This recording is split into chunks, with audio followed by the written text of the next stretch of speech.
Hey guys, how's it going? Well, you know, those of us who fool with these old Mopars, we occasionally have a need to know if we've got the original engine in there. If you've got a car or truck or a van, we sometimes, you know, over the years engines get swapped in and out and we don't know exactly what we got, so there's always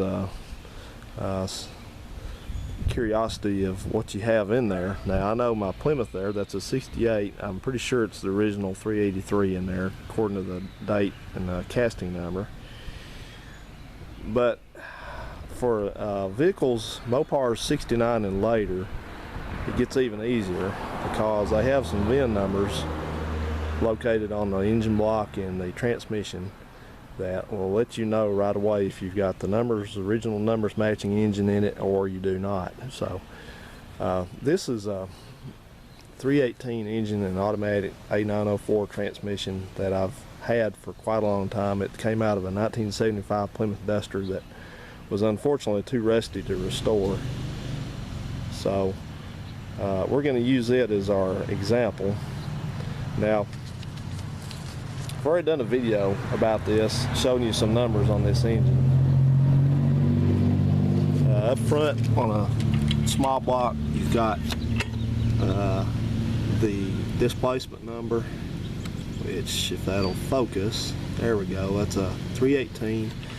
And you'd have same for, you know, a 340 or a 360. I'm not sure the older engines would still have that up there. I think they do, but that tells you the displacement of the engine block. And then on this side you've got a casting number up on the side of the engine, and on this side over here you have a casting date. It's cast in, and this is the same for just about every Mopar engine. This one you can't hardly see that, I'm sure, but it says 12/6 of 74, so that would definitely be in the 75 model year. That late. I think about August and September is when they started the next year. So I've got the copy of the old title on that car, and this is the number. Here's the VIN number. That car's long gone, so don't anybody try to copy the VIN and get a title. It won't do you any good. It's gone. And this decodes to a V series, which is Valiant Duster Highline, which means it was a very nicely optioned car. It was not. 29 is a Duster. G is a 318 V8, 5 denotes 1975 model year, B is a production, which I think this is Belvedere in this case, which is in Illinois. And then this is the last 6 of the VIN right here, 195191. So that's what you want to be concerned with if you have your VIN number off the car. And this is only 69 and up. 68 and down's a whole different ball of wax, because I didn't bother to put all the numbers on them like they did the later ones. But in any event, we want to start looking on the engine and transmission and find our numbers, our other numbers, which are our VIN series, and see if we've got the original engine and transmission here. So what we want to look at is we want to find 195191.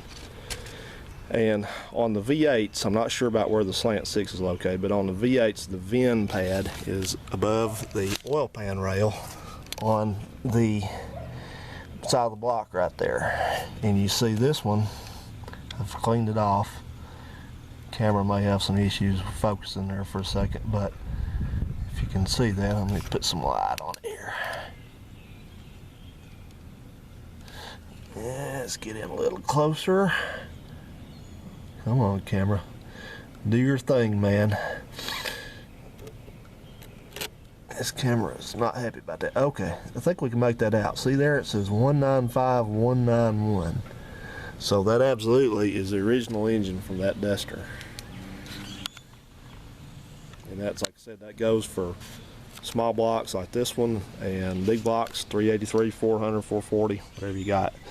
So you can dig that out, and that'll tell you about the engine. So what about this transmission? We know we got some numbers on the side, on the other side over there, which is, it's got a alphanumeric code above the pan rail and a 10,000 day calendar number on it, but that's not going to tell you a whole lot.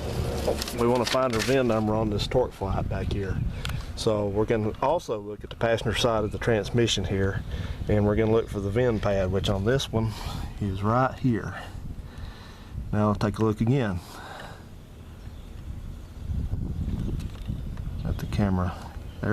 There's our number again, 195191. So that tells you, without a shadow of a doubt, that this is the original engine and transmission out of that 1975 Plymouth Duster I had. So that's a quick and easy way to know what you got. There's enough, like I said before on the other video, there's enough numbers on these engines that you should not have any doubt as to what you have. But just about all of them got the displacement in them way back into the 1950s. They're stamped somewhere. I don't want to, well, it's not somewhere. Like I said, it's on the front of the cylinder block here, on the small box, and then the big block's got the distributor up here. That one's got crap all over it. I can't open it up right now, but on the big block, the distributor's up here in the front, and right below it on the engine block, there's a pad that's got the displacement stamped on it.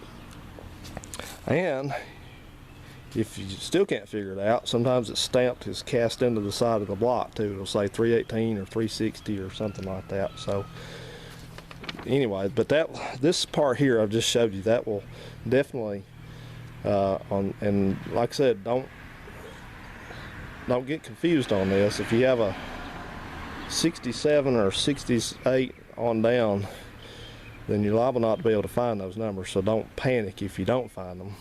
It just means simply that it's that old of an engine.